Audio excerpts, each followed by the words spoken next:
सुनो, जिंदगी पुकार रही है तुमको, बढ़े चलो।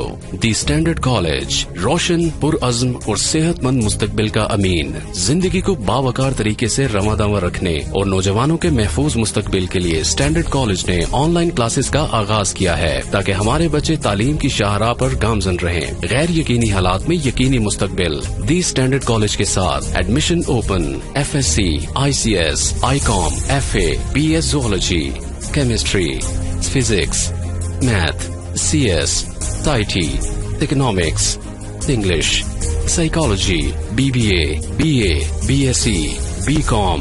आए पाकिस्तान को आगे बढ़ाएं, मुहतात होकर और एतमाद के साथ।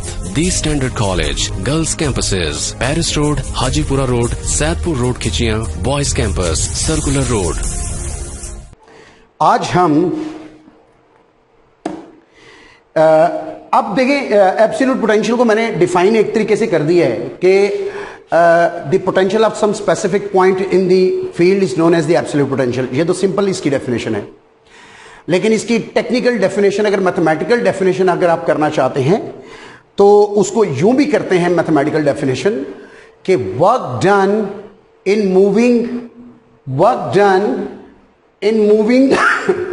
a test charge from infinity to any point in the field is known as the absolute potential of that point। जिस पॉइंट पर आपने इंफिनिटी से उस चार्ज को मूव किया है, तो जितना काम वहां से इंफिनिटी से लाने में इस पॉइंट पर आपको करना पड़ेगा, उसको कहेंगे एब्सोल्यूट पोटेंशियल। तो ये इसकी मैथमेटिकल डेफिनेशन भी मैंने आपको बता दी है। तो इसके साथ साथ आज हम एक एक्सपेरिमेंट करेंगे जिसमें पोटेंशियल ग्रेडियंट का इस्तेमाल है।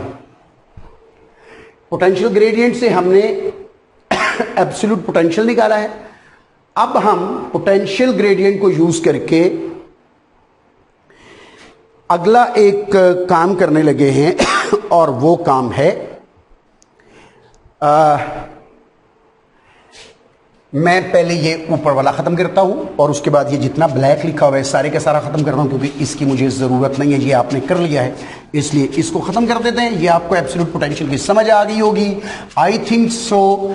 और इस बात पर से नहीं घबराना कि आपको मैं जो लॉन्ग क्वेश्चंस और शॉर्ट क्वेश्चंस इंपॉर्टेंट नहीं बता रहा, ऐसी कोई बात नहीं है मेरे बच्चे। आप FSC के बच्चे हैं, अगर हम आपको नहीं बताएंगे तो आप पेपर में अच्छे मार्क्स नहीं ले पाएंगे, इसलिए ये मेरी जिम्मेदारी है, मैं आपको बताऊंगा। I am just waiting for a time when this chapter will be you can say and this chapter will be completed, so then I will tell you about everything कि कितने क्वेश्चन इस पेपर में से आते हैं, numerical कितने आते हैं, लॉन्ग क्वेश्चन कितने आते हैं, शॉर्ट क्वेश्चन कितने आते हैं, MCQs कितने आते हैं और इंपॉर्टेंट कौन कौन सा है। मैं फिर आपको MCQs भी बताऊंगा। तो यूं इसमें फिर हम सब कुछ करेंगे, लेकिन घबराएं नहीं, इंशाल्लाह a time will come then I will you explain each and everything, no problem at all. लेकिन अगर आप फिर भी चाहें कि नहीं सर असा तुहाडी गल नहीं जे मननी, सानू हुणे ही दसो, ठीक है, तो नो प्रॉब्लम। आप मुझे दोबारा मैडम को कह दीजिएगा कि सर से कहें कि हमें अभी करवा दे, तो मैं बेटे अभी करवा दूंगा, मुझे कोई प्रॉब्लम नहीं होगी इंशाअल्लाह अज़्ज़ा वजल। तो मुझे प्रॉब्लम कोई नहीं, मैं आपको बता दूंगा। अब मैं बात करूंगा एक एक्सपेरिमेंट की बच्चों। एक एक्सपेरिमेंट है जो कि कहते हैं मिलीकॉन्स एक्सपेरिमेंट। मिलीकॉन्स एक्सपेरिमेंट, मिलीकॉन का एक्सपेरिमेंट है। मिलीकॉन इसमें करता क्या है, E/M रेशियो निकालता है। इसको E/M रेशियो कहते हैं। असल में शुरू में जब इलेक्ट्रॉन डिस्कवर हुआ तो इलेक्ट्रॉन की प्रॉपर्टीज के मुतालिक लोगों को इतना पता नहीं था, ना इलेक्ट्रॉन के मैस का पता था, ना इलेक्ट्रॉन के चार्ज का पता था शुरू में। तो ये वो रीजन थी कि लोगों ने कहा कि ठीक है, अगर इसके चार्ज और मैस का नहीं पता तो आप चार्ज को अलहदा से और मैस को अलहदा से ना पढ़े, बल्कि आप चार्ज टू मैस रेशियो निकाल लें। ठीक है ना, चार्ज टू मैस रेशियो निकाल लें जिसमें चार्ज भी अननोन होगा और मैस भी अननोन होगा और दोनों की रेशियो निकल आएगी। एटलीस्ट रेशियो तो जरूर निकल आएगी। तो charge to mass ratio electron की निकलेगी और फिर प्रोटॉन की भी निकल सकती है। डेफिनेटली गौर करें जरा आप इस बात पर, मैं आपको बताने लगा हूं E/m रेशियो ऑफ इलेक्ट्रॉन। गौर कर रहे हैं आपने मेरी बात पर, जो मैं बात बताने लगा हूं। ये E/m रेशियो मैंने क्यों इलेक्ट्रॉन की लिखी है? इस एक्सपेरिमेंट में इलेक्ट्रॉन की निकलेगी। क्यों? ये मैस किसका है? इलेक्ट्रॉन का। क्योंकि प्रोटॉन का मैस जो है वो तकरीबन अप्रॉक्सीमेटली 2000 गुना ज्यादा होता है इलेक्ट्रॉन के मैस से, लेकिन चार्ज दोनों का बराबर होता है। इलेक्ट्रॉन का चार्ज और प्रोटॉन का चार्ज दोनों सेम है, लेकिन उनके मैसेज सेम नहीं है। क्योंकि प्रोटॉन का मैस ज्यादा है, उसकी चार्ज टू मैस रेशियो कम आएगी और इलेक्ट्रॉन की चार्ज टू मैस रेशियो ज्यादा आएगी। इसलिए हमें यह बताना पड़ता है कि ये जो चार्ज टू मैस रेशियो निकाली है किसकी निकाली है। तो मिलिकन वॉज द मैन कि इसने 1909 में ये एक्सपेरिमेंट किया चार्ज टू मैस रेशियो निकालने का। तो उस वक्त तक बोहर की थ्योरी जो है, जो एटॉमिक थ्योरी है बोहर की इलेक्ट्रॉन की, वो अभी डिस्कवर नहीं हुई थी। बोहर ने भी काम नहीं किया था, क्योंकि बोहर ने काम किया था 1913 में थ्योरी पर। तो उससे पहले पहले मिलिकॉन ने और जे थॉमसन ने 2 एक्सपेरिमेंट किए थे। जे थॉमसन के एक्सपेरिमेंट आप आपकी बुक में नहीं पढ़ेंगे, वो इधर नहीं पढ़ेंगे, I am sorry, this chapter में, क्योंकि वो जो जे थॉमसन का एक्सपेरिमेंट है वो मैग्नेटिक फील्ड से निकला है, वो मैग्नेटिक फील्ड के चैप्टर्स में पढ़ेंगे। एक्सपेरिमेंट वो भी यही है, वो भी E/m रेशियो फाइंड आउट करता है इलेक्ट्रॉन की। लेकिन यहां पर मिलिकॉन ने मालूम की है, क्योंकि हमने समझा है पोटेंशियल ग्रेडियंट। क्या समझा हमने? Potential gradient. तो E/m रेशियो जो मिलिकॉन ने फाइंड आउट की थी वो पोटेंशियल ग्रेडियंट से फाइंड आउट की थी। इसलिए हम यहां पर मिलिकॉन का एक्सपेरिमेंट निकालेंगे E/m ratio of the electron. ठीक है, तो उससे हम इस फार्मूले को यूज करके करेंगे, जिसको हम मिलिकॉन मेथड कहते हैं। चलिए, मिलिकॉन का पहले मैं आपको ऑपरेटर्स दिखाता हूं और उसके बाद फिर ऑपरेटर्स को दिखाने के बाद मैं फिर आपको बताऊंगा इसका मैथमेटिक्स। ठीक है जी, चलिए बात करते हैं पहले। अब ये है बेटे, एक इंपॉर्टेंट चीज आपको बताऊं, मिलिकॉन के एक्सपेरिमेंट में ना, इसका जो सेटअप है ना, एक्सपेरिमेंटल सेटअप, इसमें 2 फिगर्स आपको दिखाऊंगा ताकि आपको कॉन्सेप्ट की समझ आए। पहले मैं आपको दिखाता हूं साइड व्यू। ये एक गोल डिस्क है, गोल डिस्क है जिसको आप साइड से देख रहे हैं, और इसके सेंटर में एक सुराख है, और नीचे भी एक डिस्क है जिसके सेंटर में सुराख नहीं है। ये स्टील की, लोहे की या किसी मेटल की कंडक्टिंग प्लेट्स हैं। ठीक है जी। इन कंडक्टिंग प्लेट को एक वैक्यूम चैम्बर के अंदर हमने बंद कर दिया है। किस में बंद किया है? वैक्यूम चैम्बर में। आपको जरा तस्वीर बड़ी कर दूं, लेकिन जरूरत नहीं है, चले, कोई ऐसी प्रॉब्लम नहीं है, तो ये आपको समझ आ जाएगी। मैं ये डब्बा बना हुआ है जिसके अंदर ऊपर एक डिस्क लगी हुई है लोहे की गोल। ये सिलेंडर है, ये लोहे का सिलेंडर है, सारा सिलेंडर है। लेकिन ये वाली जो इसकी बॉडी है ना, ये लोहे की कंडक्टिंग नहीं है, सिर्फ ये 2 प्लेट्स कंडक्टिंग है। तो यहां पर हमने इसको बंद कर दिया है, ये वैक्यूम हमने बना दिया है। इसके अंदर सबसे इंपॉर्टेंट चीज जो है, इन 2 प्लेट्स को हमने पोटेंशियल का डिफरेंस देना है। ऊपर वाली प्लेट को हम पॉजिटिव पोटेंशियल देंगे और नीचे वाली प्लेट को हम नेगेटिव पोटेंशियल देंगे। ठीक है जी, आपकी बुक ने ऐसा ही किया हुआ है। हाँ, ऊपर वाली प्लेट जो है वो पॉजिटिव है और नीचे वाली प्लेट जो है वो नेगेटिव है। ठीक है, ओके। अब इन 2 स्पेस के दरमियान ना हमने एक जगह बनाई है देखने के लिए। यहां पर ना हमने एक, आप यूं करें कि टेलीस्कोप से हम इसको देख रहे हैं। दिस इज द टेलीस्कोप लगी हुई इधर, ये टेलीस्कोप है जिसके थ्रू ना हम यहां से देख रहे हैं इस चैम्बर के अंदर क्या हो रहा है, हम इस टेलीस्कोप के अंदर से देखते हैं। ये जो ऊपर चैम्बर बना हुआ है ना, इसके अंदर हम लगाते हैं एटोमाइजर। एटोमाइजर किसे कहते हैं मैं अभी आपको बताता हूं। एटोमाइजर एक गन है,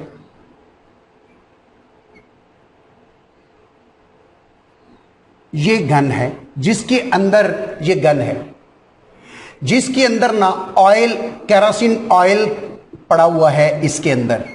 जब हम इस गन का बटन दबाते हैं तो ये यहां से केरोसिन ऑयल के ड्रॉप्स निकलते हैं। आपने इस्त्री करने वाला वो देखा होगा, फाउंटेन घरों में इस्तेमाल होता है जिसको आमतौर पर फुहारा बोलते हैं, तो वो देखा होगा आपने, जिससे हम कपड़ों को, मतलब जब हम इस्त्री करते हैं, आयरन करते हैं कपड़ों को, तो उसको हम गीला करते हैं उन कपड़ों को। तो ये उस तरह की गन है, ठीक है बच्चों। अब अगर इस गन का बटन दबाएंगे तो यहां से ये केरोसिन ऑयल के ड्रॉप्स निकलेंगे। तो ये वाला जो इसकी नोजल है ना, ये नोजल, ये केरोसिन ऑयल गन है, इसे कहते हैं एटोमाइजर। इसको एटोमाइजर क्यों कहते हैं कि ये ना वेपर्स बनाता है, और जब वेपर्स बना के इसमें से निकलते हैं ना नोजल से, तो इन वेपर्स में से इलेक्ट्रॉन निकाल लेता है। क्या निकाल लेता है? इलेक्ट्रॉन निकाल लेता है, या इलेक्ट्रॉन निकाल देता है या इलेक्ट्रॉन डाल देता है।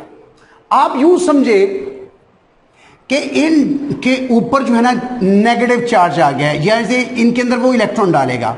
तो ये जो यहां पर उसने ड्रॉप फेंके हैं, ये न्यूट्रल ड्रॉप्स नहीं है। जब केरोसिन ऑयल इसके अंदर था तो न्यूट्रल था, जब इसके अंदर आया, इस चैम्बर में आया, तो ये सारे के सारे नेगेटिवली चार्ज हो गए।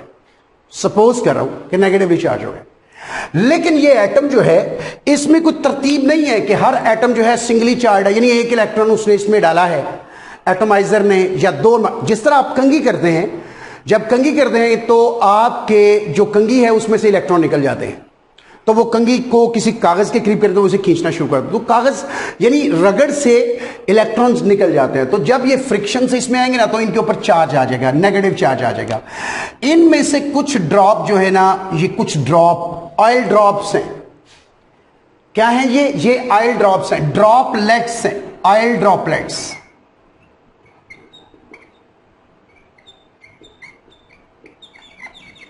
ये ऑयल ड्रॉपलेट्स हैं।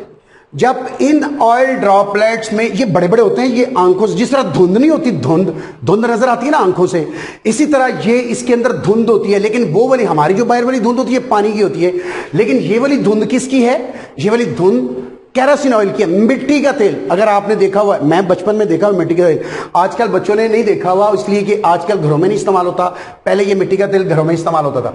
अगर आप अपने अम्मी अब्बू से पूछेंगे तो वो आपको बताएंगे कि केरोसिन ऑयल होता है मिट्टी का तेल, वो लोग जानते हैं। इसके ना ये धुंध है, मिट्टी के तेल की धुंध है। इनमें से आप यूं समझे कि मिट्टी के तेल का एक ड्रॉप जो है वो इस सुराख के जरिए से, डिस्क में से गुजर के इसके अंदर आ जाता है। एक ही की बात करता हूं। ये ड्रॉप जो है ये जमीन की तरफ गिर रहा है,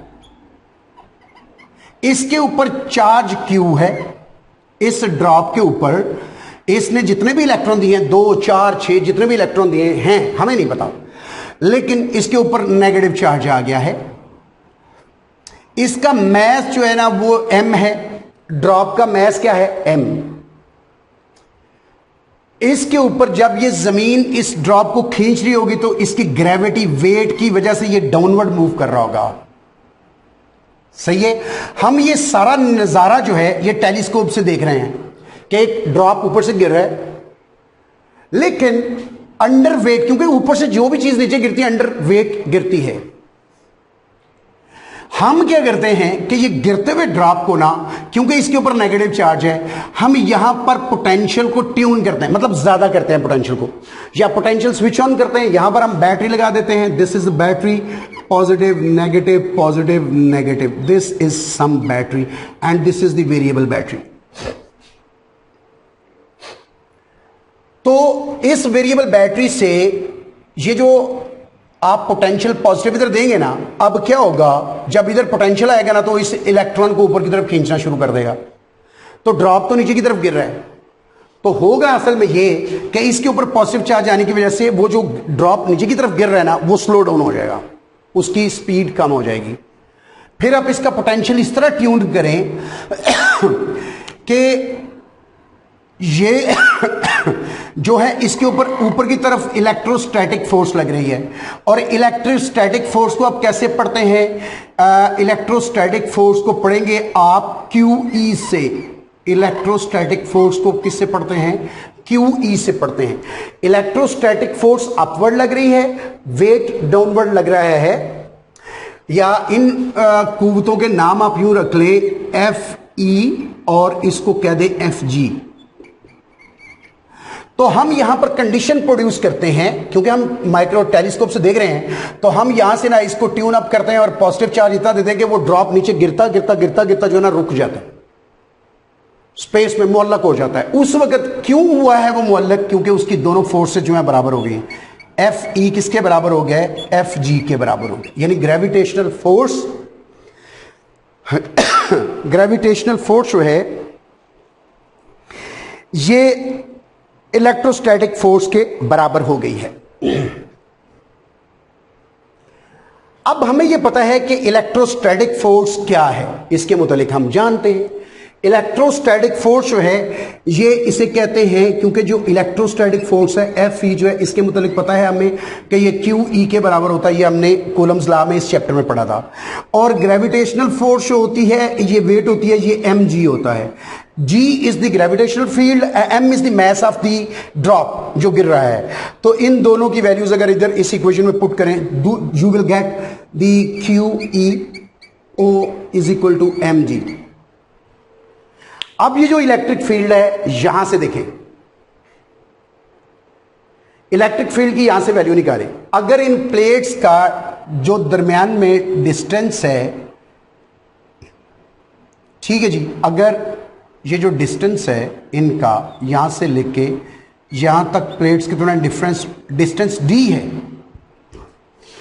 तो ये वाली इक्वेशन आपकी क्या होगी?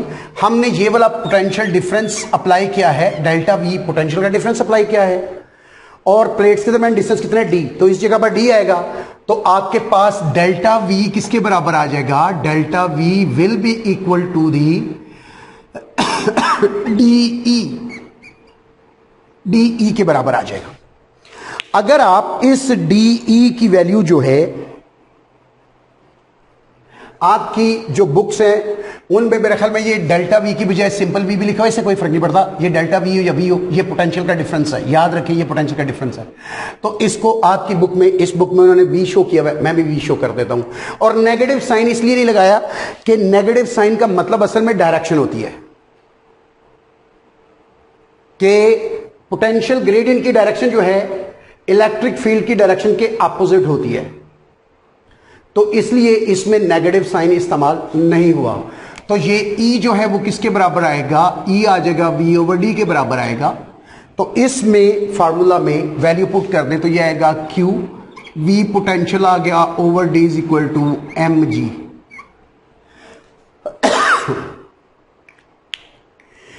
अब ये जो mg आया है, ये इक्वेशन आपके पास आ गई। तो चार्ज टू मास रेशियो आप निकाल सकते हैं, ये चार्ज टू मास रेशियो निकल सकती है। ये आ गया पोटेंशियल डिफरेंस, ये D आ गई, ये ग्रेविटी आ गई है। तो आपकी जो चार्ज टू मास रेशियो निकल सकती है, इस बुक में उन्होंने ये इक्वेशन बना दी हुई है। मैं भी ये इक्वेशन बना देता हूं कि V नीचे आ जाएगा, D ऊपर चलेगा, तो ये आएगा dmg over V। This V is the potential difference. तो ये इक्वेशन जो है ना वो आपके सामने आ जाएगी। अब असल में हम क्या करेंगे, इस इक्वेशन, ये इक्वेशन हमारे पास आ गई है, लेकिन इस इक्वेशन के अंदर हमें ड्रॉपलेट जो है उसके मास का नहीं पता। तो इलेक्ट्रॉन के मास का तो पता है, लेकिन ड्रॉप के मास का नहीं पता। इसलिए हम इसमें एक फार्मूले को फर्दर आगे करते हैं। इक्वेशन हमारे पास आ गई है, लेकिन हम इसको थोड़ा सा आगे मूव करवाते हैं। क्या मतलब? हमें यह पता है कि जब ये ग्रेविटेशनल फोर्स है और ये इलेक्ट्रोस्टैटिक फोर्स है, जरूरी नहीं कि ये दोनों कुव्वतें, हम इसको फिलहाल पोटेंशियल डिफरेंस को स्विच ऑफ कर देते हैं, तो ये इलेक्ट्रिक फील्ड की फोर्स जो है, ये इलेक्ट्रोस्टैटिक फोर्स खत्म हो जाएगी। जब ये खत्म हो जाएगी तो ड्रॉप नीचे गिरना शुरू हो जाएगा। तो ड्रॉप आहिस्ता आहिस्ता गिरता रहता है। और हमने ड्रैग फोर्स पढ़ी हुई है, आपने फर्स्ट ईयर का जो आई थिंक छठा चैप्टर फ्लूइड डायनामिक्स, उसके अंदर आपने पहला ही जो टॉपिक है वो फ्लूइड डायनामिक्स में स्टोक्स लॉ है कि थ्रस्ट की, अपवर्ड थ्रस्ट की जो फोर्स होती है, तो जब ये ड्रॉप नीचे गिर रहा होता है तो इसके ऊपर, ड्रॉप के ऊपर अपवर्ड थ्रस्ट लगता है, ये एफ फोर्स है, ड्रैग फोर्स है, ये अपवर्ड लगती है, और ये जो फोर्स है ग्रेविटेशनल फोर्स, ये नीचे लग रही होती है। असल में इनिशियली जब ड्रॉप गिर रहा होता है तो उसके अंदर एक्सेलरेशन होता है, और आहिस्ता आहिस्ता जब गिरता रहता है तो उसका एक्सेलरेशन जो है वो खत्म होके वो कांस्टेंट वेलोसिटी के साथ गिरना शुरू हो जाता है। जब ड्रॉप कांस्टेंट वेलोसिटी के साथ गिरना शुरू होता है तो उसको कहते हैं टर्मिनल वेलोसिटी। ये आपने क्योंकि पढ़ी हुई है छठे चैप्टर में, मैं यहां पर इसको एक्सप्लेन नहीं कर रहा कि टर्मिनल वेलोसिटी क्या होती है। अगर आपने पढ़ी है टर्मिनल वेलोसिटी तो मैंने आपको बता दिया है कि फर्स्ट ईयर का छठा चैप्टर जाके पढ़ ले, आपको ये बात समझ आएगी। स्टोक्स लॉ के मुताबिक ये जो ड्रैग फोर्स होती है होती है 6 पाई ईटा आर वी। ये स्टोक्स लॉ आपने फर्स्ट ईयर में पढ़ा। ये किसके बराबर, ये क्यों ड्रैग फोर्स जो है, ये जो एयर है उसकी वजह से जो अपवर्ड थ्रस्ट लगता है नीचे गिरती हुई चीजों पर, उसको ड्रैग फोर्स कहते हैं। ये ईटा क्या है, ये ईटा जो है ये विस्कोसिटी है ये एयर की विस्कोसिटी है जिसके अंदर ये ड्रॉप गिर रहा है। ये वाला ड्रॉप डाउनवर्ड गिर रहा है ना, तो उसकी विस्कोसिटी है। आर क्या है, ड्रॉप का रेडियस है। वी क्या है, ड्रॉप की वेलोसिटी है। ये वाला वी पोटेंशियल है, ये वाला वी जो है ये वेलोसिटी है। इसको जरा मैं यूं करके कर देता हूं इस वेलोसिटी को, ताकि आपको ये वी और इस वी में फर्क नजर आता रहे। This is the velocity of the dropping droplet, ठीक है ना। तो जो नीचे गिर रहा है ये उसकी वेलोसिटी है, ठीक है। अब हम ये जो विस्कोसिटी है, अब हमें पता है कि ये वाली जो वेलोसिटी है, अगर ये वाली फोर्स इसके बराबर हो जाए, यानी m और g के बराबर हो जाए ये फोर्स, ये वाली फोर्स, चले इधर लिख देते हैं, if the drag f g is equal to the drag force, तो ये क्या होएगा, ये mg हो जाएगा ग्रेविटेशनल फोर्स, और ये क्या हो जाएगा, ये हो जाएगा आपके पास drag 6 pi eta r v. तो ये हो जाएगा आपके पास। अब यहां से इस इक्वेशन से आप ये मैथ्स की वैल्यू निकाले। बहरहाल इसको इक्वेशन नंबर, ये वाली इक्वेशन नंबर फर्स्ट करें 1 है और ये इक्वेशन नंबर 2 है। इन दोनों को अभी फिलहाल इधर छोड़ दें। ये इक्वेशन तो मैंने इस बैलेंस से निकाली है और ये वाली इक्वेशन मैंने इस बैलेंस से निकाली है, यानी इलेक्ट्रिक फील्ड का ग्रेविटेशनल फील्ड के साथ बैलेंस। ये वाली इक्वेशन आती है, सॉरी ये वाली इक्वेशन आती है। इस इक्वेशन को करते हैं 1, और जब ग्रेविटेशनल फोर्स का ड्रैग फोर्स के साथ हम बैलेंस बनाते हैं तो ये वाली इक्वेशन आती है। तो दो इक्वेशन मुख्तलिफ, दोनों ग्रेविटेशनल फोर्स के इलेक्ट्रोस्टैटिक फोर्स के साथ बैलेंस और ड्रैग फोर्स के साथ बैलेंस से ये दो इक्वेशंस निकलती हैं।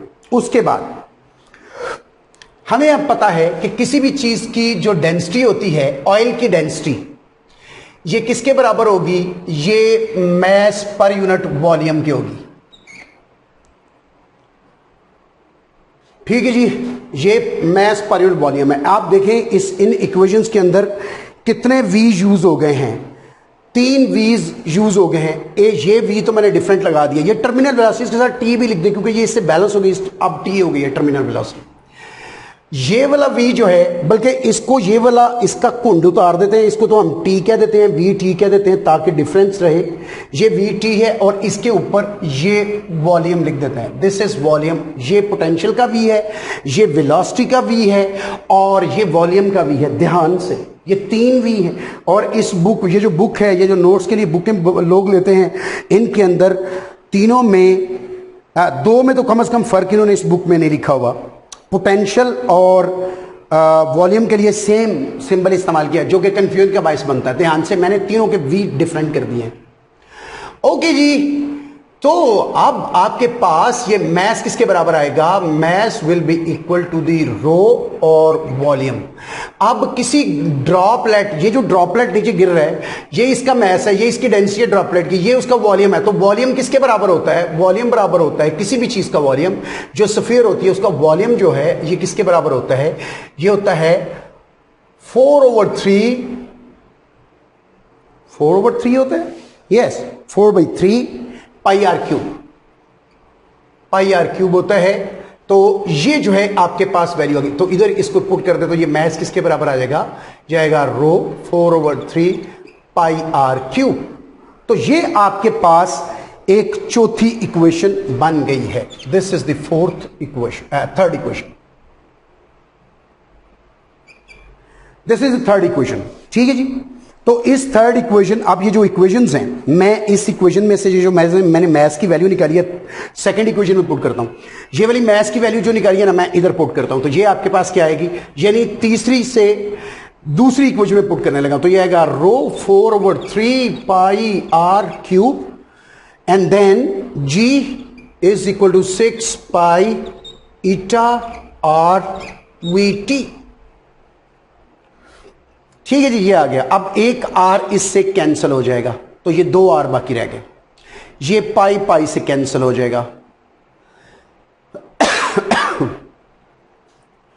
तो आपके पास इक्वेशन जो है वो क्या बनेगी? हमारे पास जो रेडियस की वैल्यू निकलेगी, यहां से आप असल में रेडियस की वैल्यू निकालेंगे। जब रेडियस की वैल्यू निकल आएगी, रेडियस की वैल्यू इस यहां से आप सिंपल करेंगे इसको, तो इसकी वैल्यू निकल आएगी। ये ऊपर जाएगा तो ये 18 हो जाएगा। एंड देन आप इसमें से आर की वैल्यू, ये आएगा आर स्क्वायर।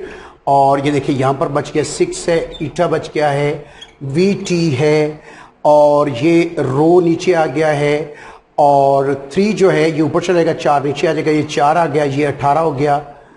ठीक है जी, ये 18 हो गया है, और ये जी जो है ये भी नीचे आ गया है। तो ये इक्वेशन आपके पास आ गई। इसको आप लिख सकते हैं 9/2 eta v t over rho g. So this is the value of the r, radius. इस रेडियस को आप पुट करेंगे, यहां पर मैस निकलेगा। जब मैस निकलेगा, इस रेडियस को पुट करेंगे, यहां पर मैस निकलेगा। इस मैस की वैल्यू जो है आप इस इक्वेशन में पुट करेंगे। ये वाली जो इक्वेशन है इसमें मैस पुट करेंगे। बाकी चीजें नोन है, g gravity is known, potential absolute, ये जो potential difference is known, and d the displacement between the plates is known, and you can find out the value of the q. And even अगर आप इसको सिर्फ droplet का radius जो है इससे मैस मालूम कर लेते हैं, तो आपके पास charge to mass ratio directly भी निकल आएगी। So this is how we can find out the charge to mass ratio by this equation. ठीक हो गया? तो ये इक्वेशन निकलेगी, और इस इक्वेशन में ये जब हम चार्ज निकालेंगे ना, इसका चार्ज निकालेंगे, ये जो चार्ज इसका निकलेगा, तो चार्ज पता क्या क्या आएगा? हम ये एक्सपेरिमेंट में मिलीकान ने देखा कि चार्ज जो है इसकी वैल्यू किसके बराबर आती है? इसकी वैल्यू बराबर आती है, ये कोई नंबर होता है, it's a constant number n। ठीक है जी। और ये टोटल चार्ज जो ई इलेक्ट्रॉन का चार्ज है उसके बराबर ये कैपिटल क्यू आता है, ये वाला चार्ज। तो यू जो है चार्ज टू मैस रेशियो से हमें इलेक्ट्रॉन के ऊपर जो चार्ज है उसका पता चल जाता है इस इक्वेशन से, फार्मूला से। जब हम यहां से वैल्यू उधर पुट करेंगे तो ये क्यू की वैल्यू यहां से निकालेंगे, यहां पर पुट करेंगे और इलेक्ट्रॉन का चार्ज निकल आएगा। So this is how we can find out the charge to mass ratio of the electron. So आज का लेक्चर जो है वो यहीं पर खत्म करता है। मुझे उम्मीद है आपको समझ आ गई होगी। इंशाल्लाह आपसे अगले लेक्चर में दोबारा मुलाकात होगी। उतनी देर के लिए मुझे इजाजत दीजिए। आपसे दोबारा मुलाकात होगी। अल्लाह हाफिज़। सी यू।